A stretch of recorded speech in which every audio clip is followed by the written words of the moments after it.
वामन भगवान कह रहे तो राजा बलि जो तुम्हारे मन में इच्छा हो वो वरदान मांग लो।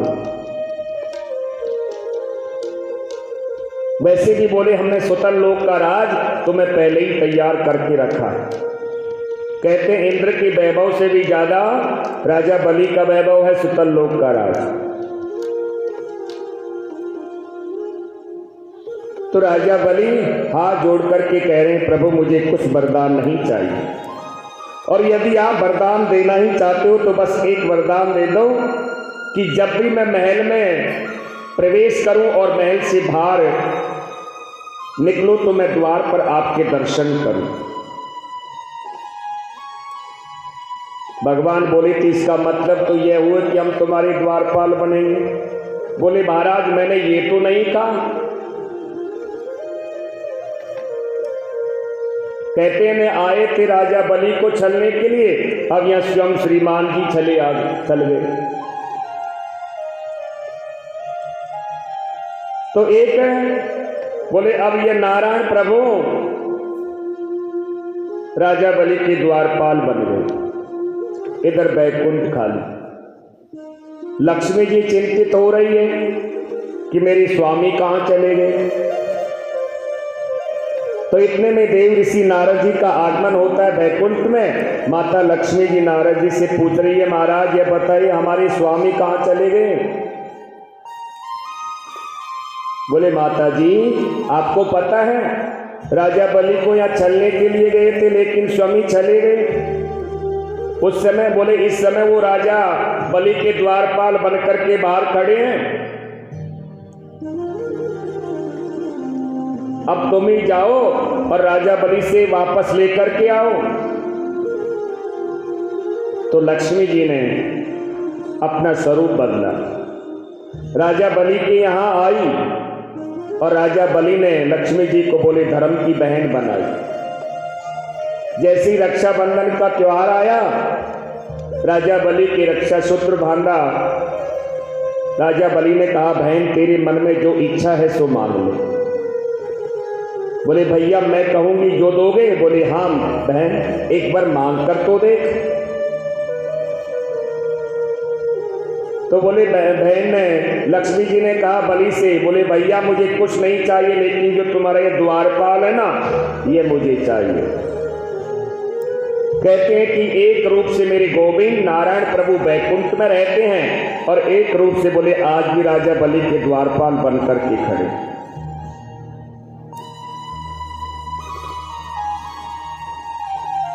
हम भी भगवान से प्रार्थना करते हैं कि इसी प्रकार से गोविंद हमारे ऊपर भी कृपा करे।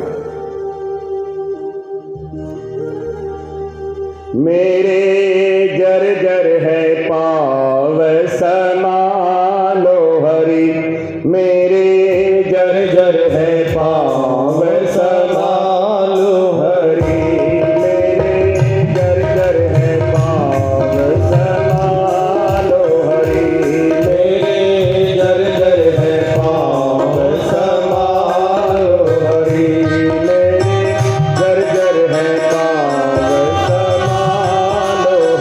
मेरे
ना किसी ने सुझाया मुझे, फिर भी देखो कहाँ खींच लाया मुझे, फिर भी देखो कहाँ खींच लाया मुझे, फिर भी देखो कहाँ खींच लाया मुझे।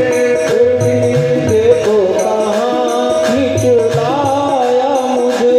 तुमसे मिलने का चाव मिला लो हरी, तुमसे मिलने का चाव मिला लो हरी। मेरे जर्जर है पाव संभालो हरी, मेरे जर्जर है पाँव संभालो हरी।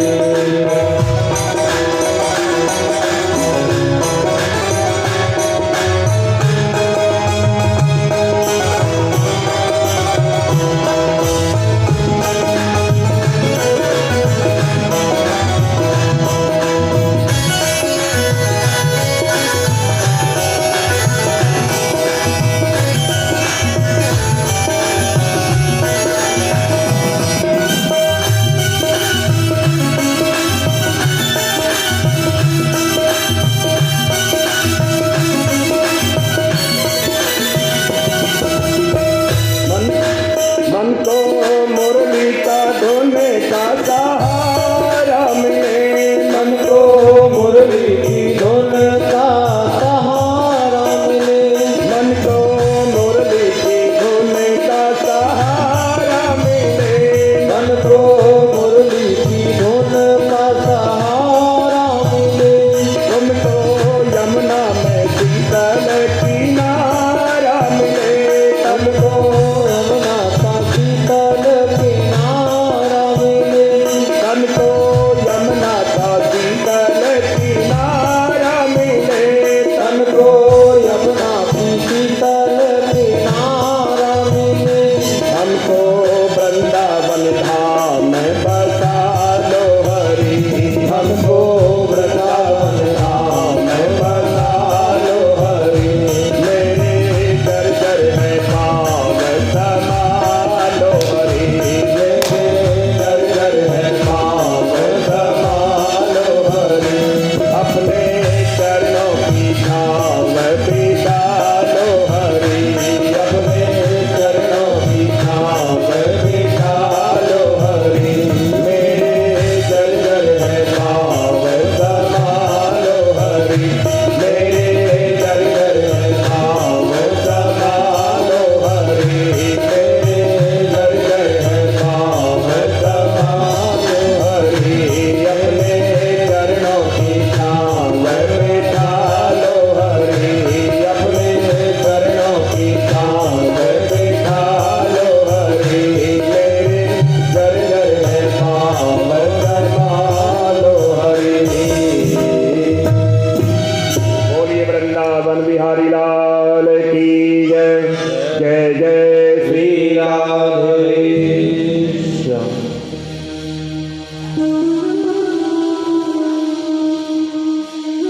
तो मेरे प्रभु आज भी बोले वामन भगवान राजा बलि के यहाँ द्वारपाल बनकर के खड़े,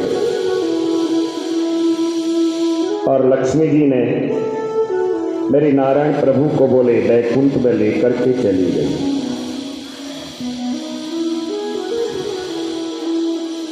राजा सत्यव्रत की बोले आकांक्षा पूर्ण करने के लिए भगवान ने मत्स्य अवतार भी धारण किया। सुखदेव स्वामी कहते हैं परीक्षित, वैसे तो मैंने भगवान के आपको 24 अवतार बताए, लेकिन 2 ही परम वंदनीय अवतार हैं। मानव चरित्र से भी ये दोनों ही अवतार ज्यादा जुड़े हैं। राम कृष्ण दो एक हैं, अंतर नहीं निमेष, इनके नयन गंभीर हैं, उनके चपल विशेष। भगवान राघवेंद्र की नैनों में गंभीरता है और भगवान कृष्ण की नैनों में चपलता है। यही दोनों में अंतर है। भगवान राम मर्यादा पुरुषोत्तम है और भगवान कृष्ण लीला पुरुषोत्तम है। इसलिए परीक्षित, राम ने जो जीवन में किया है उसे करना चाहिए और भगवान कृष्ण ने जो कहा है उसे करना चाहिए।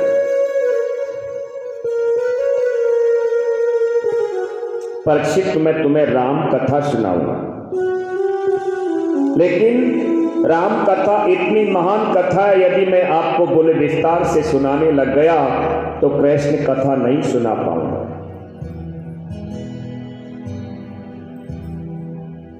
तो भगवान राघवेंद्र ने जिस पवित्र वंश में जन्म लिया है, अवतार लिया है, उसे हम सूर्य वंश कहते हैं। नारायण के पुत्र ब्रह्मा, ब्रह्मा के पुत्र मरीचि, मरीचि के पुत्र कश्यप और कश्यप के पुत्र सूर्य। कहते भगवान सूर्य का दूसरा नाम विश्वान भी है।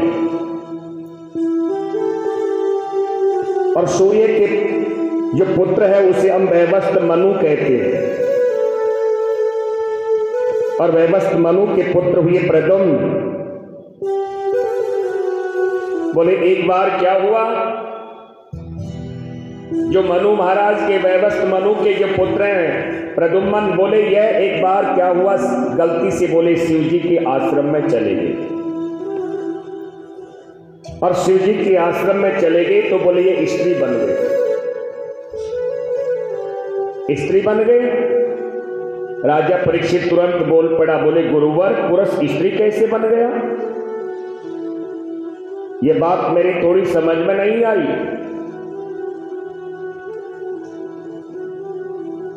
तो सुखदेव स्वामी कह रहे राजन, बोले एक बार क्या हुआ, भगवान भोलेनाथ अपने आश्रम में माता पार्वती के साथ में विहार कर रही है। अब देवताओं की क्या आदत है, बोले थोड़ी सी विपत्ति पड़ी दौड़े दौड़े चले जाते। तो उसी समय ये देवता दौड़े दौड़े चले आए, आकर के पुकारने लगे, भोलेनाथ रक्षा करो, भोलेनाथ रक्षा करो। माता पार्वती ने कहा भगवान भोलेनाथ से कम ये देवताओं को ये तो सोचना चाहिए कि इस समय पति पत्नी दोनों एकांत में हैं, अरे कम से कम बोलकर तो आए, पूछ कर तो आए। जब चाहे जब मन उठाया, बोले चले आते हैं, दौड़े। माता पार्वती थोड़ी क्रोधित हुई। तो भगवान भोलेनाथ ने माता पार्वती को प्रसन्न करने के लिए वरदान दे दिया। माता पार्वती से कहा कि जो भी पुरुष इस आश्रम में जो भी प्रवेश करेगा वो स्त्री बन जाएगा पुरुष।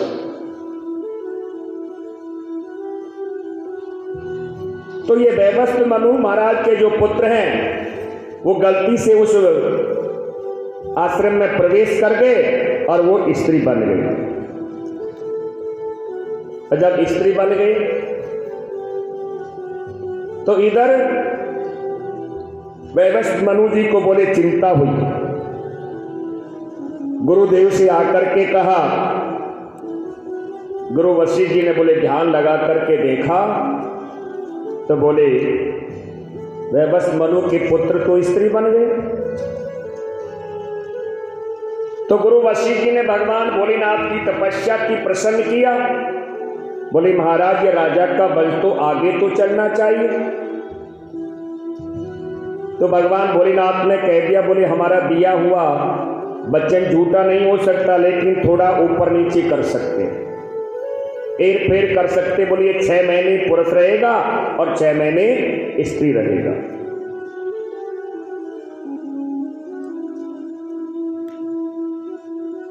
तो वैवस्त्र मनु महाराज के पुत्र बोले 6 महीने स्त्री रहता है और 6 महीने पुरुष।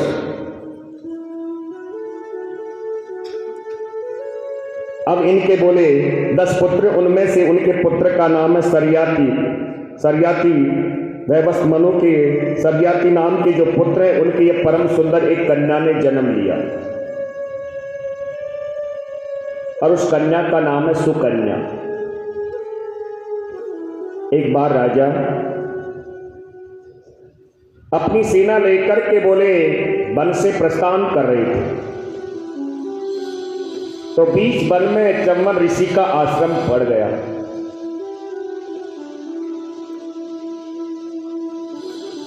और ये राजा अपनी सुकन्या से, उस समय छोटी बालिका थी, बोले बहुत प्रेम करते थे। तो राजा के साथ में ये सुकन्या भी थी।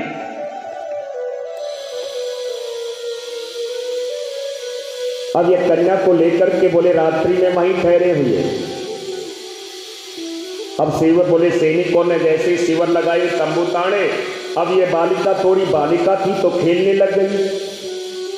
तो उसने देखा कि चंवन ऋषि बोले उस समय तपस्या में लीन थे। तो तपस्या में कितने लीन थे? बोले सारे शरीर पर दीमक ने मिट्टी चढ़ाई हुई है, केवल 2 आंख दिखती है, जो भी दूर से, चारों ओर मिट्टी है, बोले 2 आंख दिख रही है। तो ये सुकन्या ने क्या किया? बोले तिनका लेकर के सोचा ये 2 चीज क्या चमक रही है, दोनों में जैसे ही बोले वो तिनका डाला, वो आंख फूट गई चंवन ऋषि की, और बोले खून की धार बाहर आ गई। चंवन ऋषि क्रोधित हुए। राजा को पता चला। राजा आकर के चंवन ऋषि से क्षमा याचना मांग रहा है, प्रभु स्वामी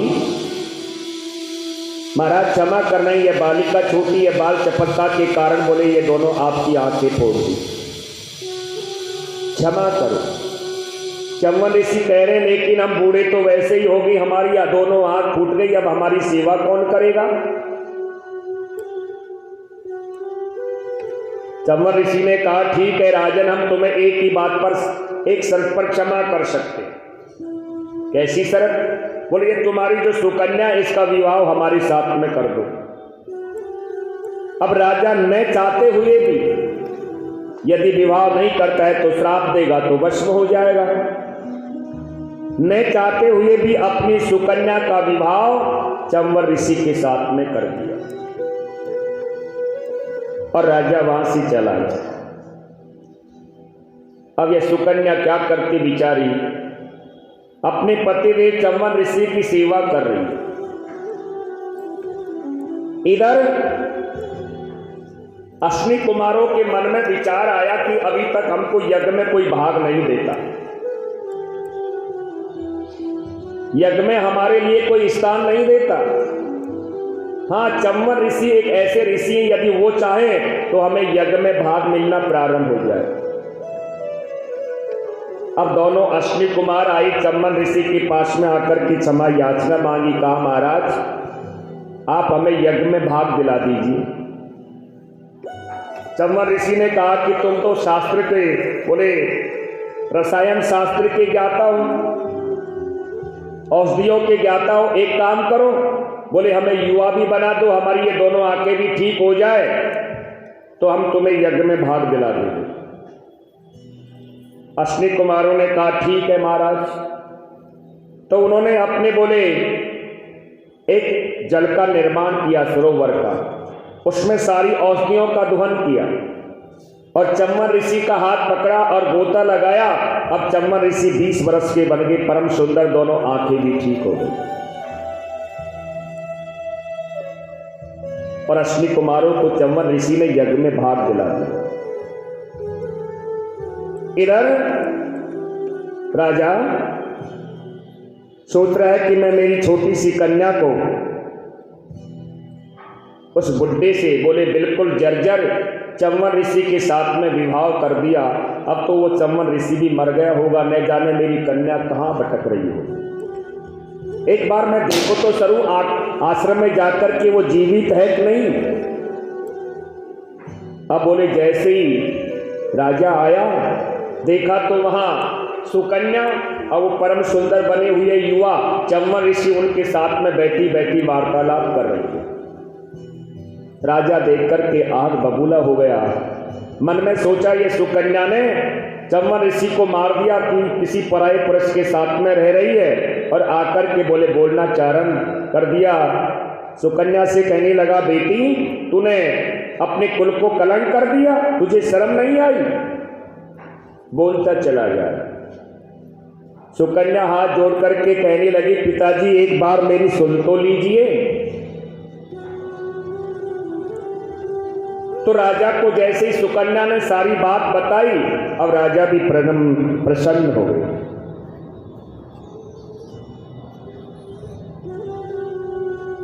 सूर्यवंश में आगे जाकर एक प्रतापी राजा हुए नभग।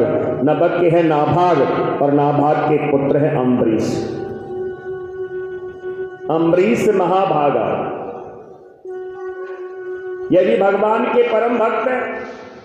और अम्बरीश राजा का नियम क्या है? बोले महीने में दोनों एकादशियों का व्रत करते।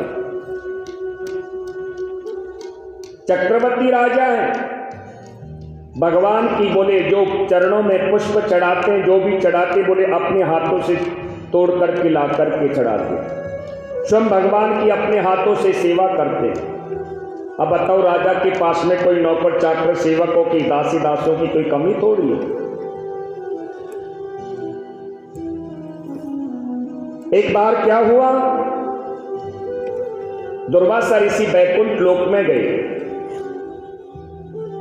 और दुर्वासा ऋषि जब बैकुंठ लोक में गए तो उसी समय बोले अम्बरीश, राजा अम्बरीश भगवान की पूजा कर रहा था। तो भगवान का सिंहासन हल रहा था। दुर्वासा ऋषि ने कहा, प्रभु क्या बात है, आपका यह सिंहासन बोले हल क्यों रहा है, क्यों डगमगा रहा? भगवान नारायण ने कहा कि इस समय मेरा भक्त मेरी पूजा कर रहा है, मुझे याद कर रहा है। इतना बड़ा भक्त कि आपका सिंहासन भी डगमगा रहा है? बोले हाँ महाराज। तो क्या बोले हमसे भी बड़ा भक्त है? बोले महाराज रहने दो, आपसे भी बड़े बड़े बहुत भक्त। दुर्वासा ऋषि थोड़े उग्र स्वभाव के, ठीक है। तो बोले आज तुम्हारे भक्त की जाकर के हम परीक्षा लेते हैं, कैसा भक्त है, कितना बड़ा भक्त है। तो दुर्वासा ऋषि यहां आ गए अम्बरीश के यहां, और अम्बरीश ने एकादशी का व्रत किया हुआ है। दूसरे दिन द्वादशी तिथि है, ब्राह्मण बैठे हुए हैं, ब्राह्मणों को बोले भोजन कराने की व्यवस्था हो रही है। इतने में ही बोले दुर्वासा जी आ गए। जब दुर्वासा जी आए, राजा अम्बरीश ने आदर सत्कार किया। बोले महाराज बड़ी कृपा की, आप अच्छे समय आइए, आप भोजन पाइए, भगवान का प्रसाद पाइए। बोले राजन अभी तो हम नहाए धोए भी नहीं है, तुम बोले तैयारी करो, हम नहा धो करके आते हैं। कभी कभी क्या होता है सज्जनों कि द्वादशी तिथि बोली थोड़ी होती है और त्रयोदशी प्रारंभ हो जाती है। और एकादशी का व्रत का नियम क्या है? बोले द्वादशी तिथि में पारायण करना जरूर होता है। अब ये दुर्वासा ऋषि जानबूझ करके समय लगा रहे हैं, मन में सोच रहे हैं कि मैं जाऊंगा नहीं, राजा का व्रत का पालन कैसे होगा। देखता हूं कितना बड़ा भक्त है। इधर ब्राह्मणों ने कहा राजा अम्बरीश से कि महाराज आप बोले त्रयोदशी तिथि थोड़ी देर बाद में प्रारंभ होने वाली है, एक काम करो एकादशी के व्रत का तो पारायण कर लो। राजा ने हाथ जोड़ करके कहा ब्राह्मणों से कि महाराज जब तक दुर्वासा ऋषि को मैं भोजन नहीं करा सकता तब तक मैं कैसे व्रत का पारायण करूं। अब आप ही कोई रास्ता बताइए। ब्राह्मणों ने कहा कि महाराज एक काम करिए, तुम भगवान का जो चरणोदक है बोले तुलसी दल और पानी बोले भगवान के जो स्नान किया हुआ आप उनका पान कर लो, तो आपकी एकादशी का व्रत का पारायण भी हो जाएगा, आपका नियम भी नहीं टूटेगा। तो जैसे ही अम्बरीश वो भगवान का चरणोदक पान करने के लिए जैसे ही हाथ बढ़ाया, इतने में ही दुर्वासा आ गए। क्यों दुर्वासा भी तो यही तो ताक में आए थे। तुरंत दुर्वासा ऋषि आ गए, अरे राजन तुम तो बड़े भगवान के भक्त बन रहे हो और हमको ही बोले भोजन कराए बिगर व्रत का पारायण कर रहे हो। दुर्वासा जी ने क्या किया, तुरंत अपने सिर से जटा उखाड़ी और नीचे पृथ्वी पर डाली। एक कृत्या नाम की राक्षसी पैदा हो, और वो कृत्या नाम की राक्षसी पैदा हुई और अम्बरीश को मारने के लिए दौड़ पड़ी, राजा अम्बरीश को। अब बताओ, बिना ही अपराध यदि भगवान के भक्त को कोई सताता है तो मेरे प्रभु से सहन थोड़ी होता है। इतने में ही भगवान नारायण का सुदर्शन चक्र आ गया और वो कृत्या नाम की राक्षसी को जला करके भस्म कर दिया। अब वो कृत्या नाम की राक्षसी को जला करके भस्म करके और वो सुदर्शन चक्र अब दुर्वासा ऋषि जी की ओर आ रहा है। दुर्वासा ऋषि मन में सोचा कि आज ये सुदर्शन चक्र मुझे भी नहीं छोड़ेगा। दौड़े दौड़े गए ब्रह्मा जी के पास में, ब्रह्मा जी से निवेदन किया, ब्रह्म देवता ये सुदर्शन चक्र से हमारी रक्षा करो। बोले तुमने नारायण भगवान के भक्त का अपराध किया है और इतनी सामर्थ्य नहीं है कि हम तुम्हें क्षमा कर बचा सकते। एक काम करो, भगवान भोलेनाथ के पास में चले जाओ, शायद तुम्हारी वही रक्षा करेंगे। दौड़े दौड़े बोले कैलाश पर्वत पर गए, भगवान भोलेनाथ से जाकर के प्रार्थना की। भगवान भोलेनाथ ने भी मना कर दिया, बोले तुमने नारायण भगवान के भक्त का अपराध किया है, इसलिए तुम्हें नारायण ही क्षमा कर सकते, हम तुम्हें क्षमा नहीं कर सकते, तुम्हारी रक्षा नहीं कर सकते। अब ये दुर्वासा जी दौड़े दौड़े पहुंच गई कहां, वैकुंठ लोक में, भगवान नारायण के पास में। और भगवान नारायण के पास में पहुंचे, भगवान नारायण से प्रार्थना की, हे प्रभु ये सुदर्शन चक्र से मेरी रक्षा करिए, ये आपका सुदर्शन चक्र जला करके मुझे भस्म कर देगा। भगवान कह रहे देखो, अयम भगतम पराधीनस् त्वंत्रम एवं द्विजा साधुर्भिग्रस्त हृदयो भक्ति भक्तम जनप्रिय अयम भक्तम पराधीनम। दुर्वासा ऋषि से कह दिया, बोले महाराज मैं भी अपने भक्त के वश में हूं, मैं भी तुम्हारी रक्षा नहीं कर सकता। एक काम करो, तुम वापस दौड़, बोले वापस चले जाओ राजा अम्बरीश के पास में, वही तुम्हें क्षमा कर सकता है, क्योंकि मैं तो मेरे भक्त के वश में हूं। बोले भक्त कहते हैं भोग पालो तो पालो पा लेता हूं, भक्त कहते हैं बैठे रहो तो बैठा रहता हूं। अब ये दौड़े दौड़े बोले वापस कहां आ रहे? दुर्वासा ऋषि बोले अम्बरीश राजा के पास में। बोले इनको दौड़ दौड़ लगाते लगाते ब्रह्मा जी के पास में, भगवान भोलेनाथ के पास में और नारायण के पास में जाने में कितना समय लग गया? बोले 1 बरस। और 1 बरस से बोले राजा अम्बरीश वहीं खड़े हुए, कब दुर्वासा जी आएंगे, कब मैं इनको भोग खिलाऊंगा, भोजन कराऊंगा। अब जैसे ही अम्बरीश के पास में पहुंचे और अम्बरीश राजा से हाथ जोड़ करके कह रहे राजन ये सुदर्शन चक्र से हमारी रक्षा करो। राजा अम्बरीश हाथ जोड़ करके क्षमा मांग रहा है कि महाराज क्षमा करना, मेरी वजह से बोले आपको साल भर हो गया घूमते घूमते, आप भोजन करिए। बोले वो तो ठीक है भोजन तो करेंगे, लेकिन ये सुदर्शन चक्र से तो हमारी रक्षा करो।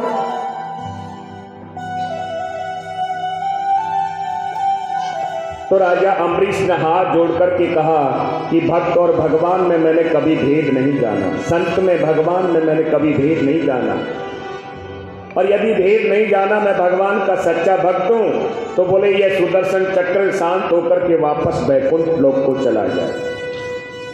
इतने कहते ही वो सुदर्शन चक्र शांत होकर के वापस वैकुंठ में चला गया भगवान नारायण के पास में।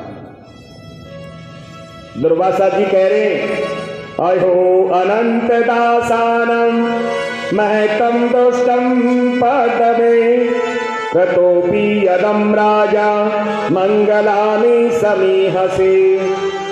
बोले आज मैंने भगवान के भक्तों को महत्व जाना कि भगवान के भक्त कितने बड़े भक्त होते हैं। अरे जिस राजा को बोले मैंने मारने का प्रयत्न किया और वह राजा ने बोले तुरंत मुझे क्षमा कर दिया। वास्तव में भगवान के भक्तों का महत्व तो बहुत ऊंचा होता है। तो दुर्वासा जी को भोजन खिलाया।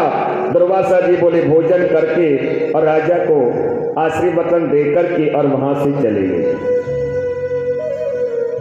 सूर्य वंश में एक प्रतापी राजा और भी हुए, योनास है। अब सूर्य वंश की क्या विशेषता है? बोले सूर्य वंश में जितने भी राजा है ना, उनके अधिकतर पुत्र कामेश की यज्ञ किया है, जब भी उन्हें संतान की पुत्र की प्राप्ति मिली। और कृष्ण वंश की क्या विशेषता है? बोले कृष्ण वंश की यह विशेषता कि बिगर लड़ाई झगड़े किए बिगर किसी का विवाह नहीं होता।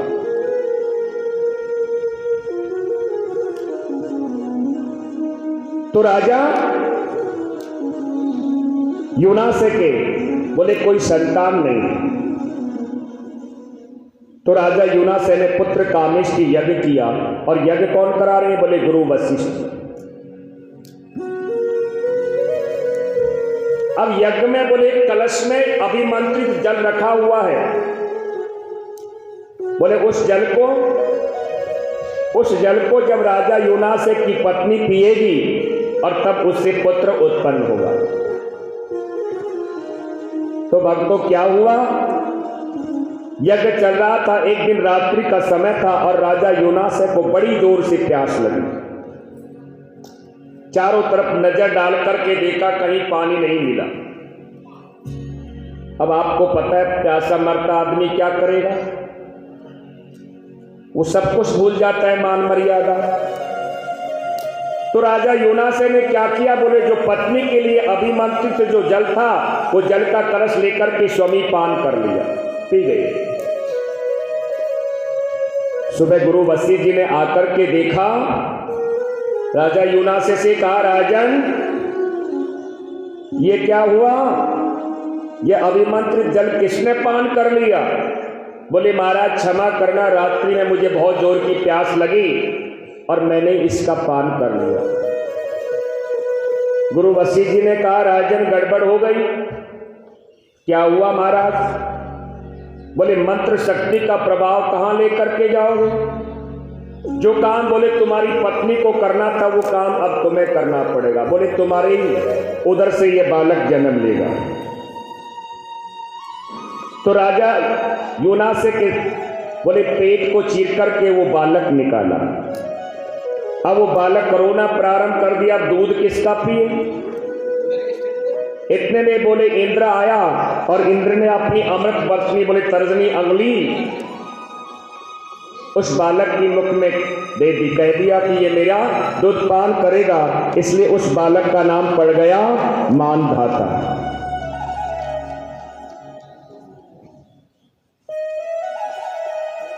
अब मानधाता के हुए मुस्कंद, बोले ये भी बहुत तपस्वी थे जिनको भगवान श्री कृष्ण ने मुक्ति दिलाई।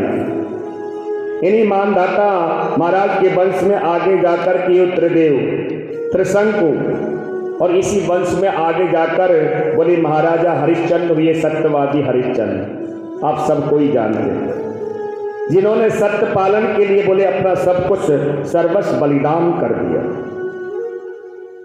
इसी वंश में आगे चलकर एक परम विचित्र राजा हुए भावुक। बोले बड़ी रानी को अभिमंत्र यज्ञ का जल पिलाया और गर्भ में बालक आ गया। लेकिन इस राजा के भावुक के बोले कई पत्नियां हैं। अब बड़ी पत्नी को अभिमंत्र जल पिलाया या चरु होगी, चरु खिलाया, चरु खिलाई तो वो गर्भवती हो गई। अब और रानियों के मन में द्वेष उत्पन्न हो गया। बोले अब तो सब कुछ राजा इसी की मानेगा। अब द्वेष उत्पन्न हो गया तो रानियों ने क्या किया? एक काम करती है, बोले इसी गर्भ में इस बालक को ही नष्ट कर देती। तो सब रानियों ने मिलकर के क्या किया? बोले जिस रानी के गर्भ में वो बालक था उसे दूध में डाल करके जहर पिला दिया। अब वो रानी की तबीयत खराब होने लगी तो राजा दौड़ा दौड़ा गुरु वशिष्ठ जी के पास में गया। बोले गुरुवर गड़बड़ हो गई। तो गुरु वशिष्ठ जी ने अपनी त्रिकाल दृष्टि से देखा, अच्छा तो ये रानियों ने ये किया है।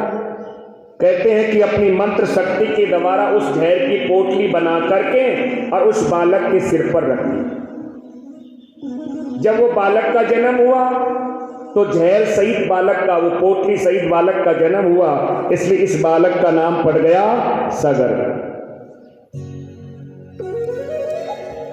अब ये सगर महाराज के भी दो पत्नियां हैं, एक सुमति है और दूसरी है केसरी। केसरी के हुए असमंजस और सुमति रानी के गर्भ से बोले एक मांस का पिंड उत्पन्न हुआ, मांस के पिंड का जन्म हुआ।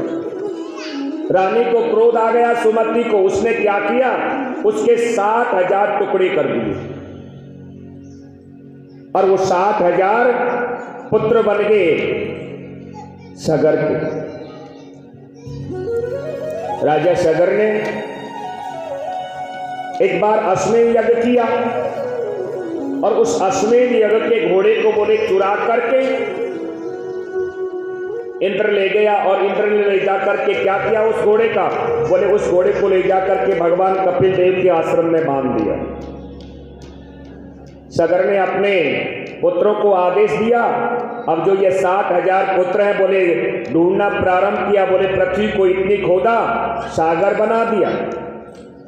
कपिल देव भगवान का आश्रम देखा तो वो घोड़ा बंधा हुआ है। मन में सोचा अच्छा तो ये कोई ढोंगी बाबा है, अरे यज्ञ का घोड़ा भी चुरा लिया और ऐसे बैठा है जैसे कोई तपस्या बैठा हो, तपस्या में। अब जैसे ही बोले मारने के लिए दौड़े तो भगवान कपिल देव का तीसरा नेत्र खुला और ये सगर के जो 60,000 पुत्र वो जल करके भस्म हो गए।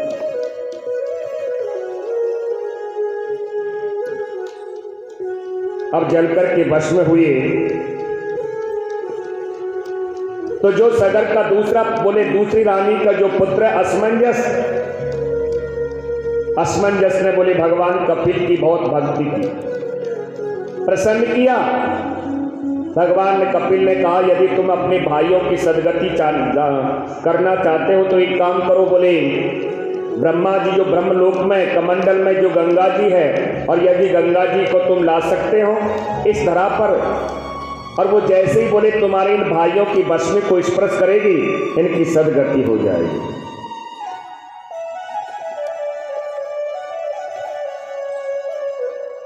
तो बोले गंगा जी को लाने के लिए असमंजस के पुत्र अंशुमान, उन्होंने बोले बहुत तपस्या की लेकिन नहीं ला सके, और अंशुमान से लेकर के बोले अधिकतर तपस्या करने के लिए गंगा जी को लाने के लिए तपस्या करते चले आ रहे, लेकिन बोले गंगा जी को लाना तो बहुत दूर, अभी तक बोले भगवान भी प्रसन्न नहीं है। उन्हीं के पुत्र हुए दिलीप, दिलीप ने भी गंगा जी को लाने के लिए तपस्या की, वो भी नहीं ला सके। उसके पश्चात ये भगीरथ, तो भगीरथ की तपस्या से बोले कई पीढ़ियों से तपस्या करते चले आ रहे हैं, इसलिए बोले प्रसन्न होकर के गंगा जी ने, महारानी ने शर्त मान करके और यहाँ धरा लोक पर के आ रही है। लेकिन गंगा जी का बोले इतना वेग है, उसके वेग को सहन कौन करे। भगवान भोलेनाथ से प्रार्थना की तो भगवान भोलेनाथ ने भी हाँ कर दी। तो गंगा जी बोले ब्रह्मा जी के ब्रह्म कमंडल से निकल करके सबसे पहले कहाँ, इंद्रलोक में, फिर सप्तऋषि मंडल में आई और वहां से शिव जी की जटा में पधारी, फिर सुमेरु पर्वत पर आई, फिर हिमालय पर आई और हिमालय से गंगा जी का निकलना प्रारंभ हो गया। भगीरथ जी के साथ में पधारी, इसलिए भगीरथी भी इसका नाम जाने लगा। सगर के पुत्रों की भस्मी को जैसे ही स्पर्श किया और उनकी सदगति हो गई।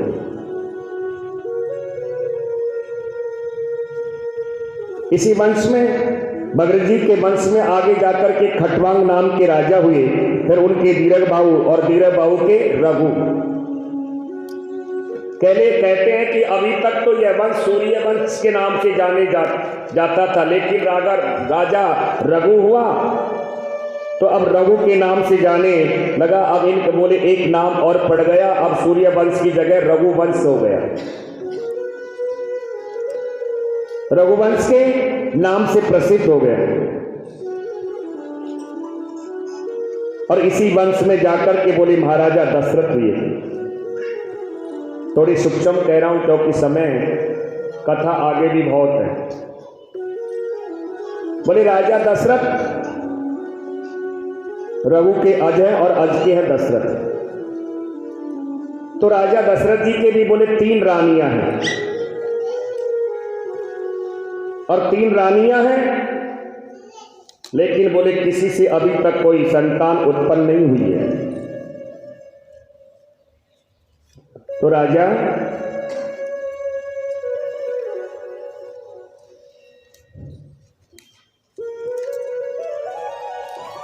के मन में गलानी हो गई।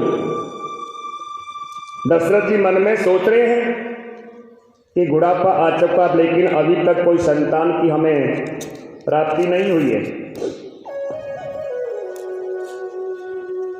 तो रामचरितमानस के बाबा तुलसीदास के शब्दों में ही सुनिए, क्योंकि ये रामायण है तो रामचरित्र को ही सुनिए।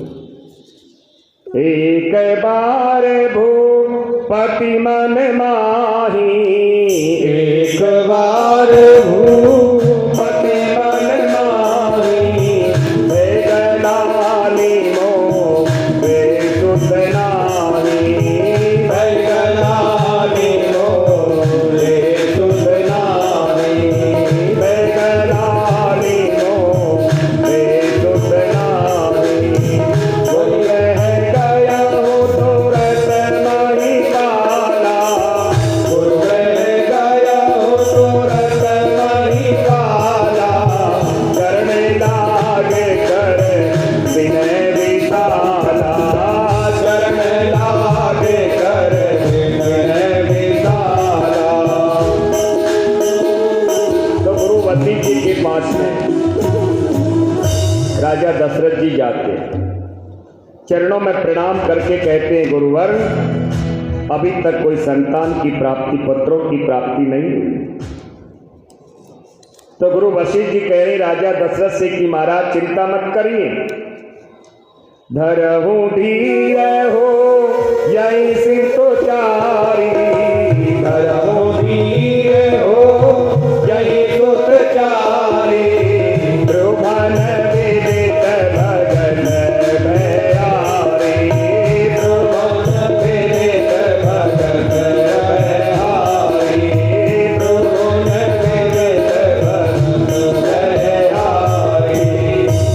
बोले राजन थोड़ा धैर्य धारण करो, एक नहीं बोले तुम्हें हो गई धरऊ धीर हो यही सुतचारी, यानी सुत बोलते हैं पुत्र को। बोले तुम्हें 1 नहीं 2 नहीं 4 पुत्र होंगे। अब एक काम करो, तुम चले जाओ कहाँ, श्रृंगी ऋषि वशिष्ठ बुलावा, श्रृंगी ऋषि वशिष्ठ बुलावा, श्रृंगी ऋषि वशिष्ठ बुलावा, श्रृंगी ऋषि वशिष्ठ बुलावा, पुत्र काम तुम जग करावा, पुत्र काम तुम जग करावा, पुत्र काम तुम जग करावा।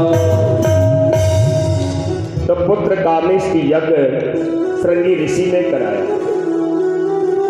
और जब यज्ञ पूर्ण होने लगा, पूर्ण आहुति देने लगे, भगति सहित मुनि आहुति दीने, भगति सहित मुनि आहुति दीने, प्रगटे आदि में करो करवीने, प्रगटे आदि में करो करवीने, प्रगटे आदि में करो करवीने।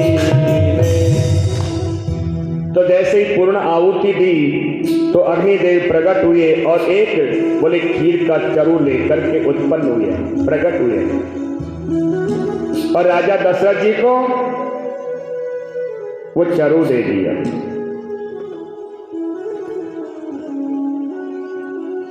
और राजा दशरथ जी को जब चरु दिया तो बोले कैसे? बोले आधा भाग महारानी कौशल्या को दे दिया और आधा भाग दे दिया कैकेयी को। अब इन दोनों ने क्या किया? अपना आधा भाग और कैकेयी ने और महारानी कौशल्या जी ने अपना आधा आधा भाग किसे दे दिया? सुमित्रा जी को। अब मेरे प्रभु का, मेरे राघवेंद्र का बोले प्रकट होने का समय नजदीक आ गया। नौमी तिथि मधु मास पुनीता, नौमी तिथि मधु मास पुनीता, नौमी तिथि मधु मास पुनीता, नौमी तिथि मधु मास पुनीता, शुक्ल पक्ष अवधि गिरहरि टीका, शुक्ल पक्ष हरि गिरहरि टीका, शुक्ल पक्ष अवधि गिरहरि टीका।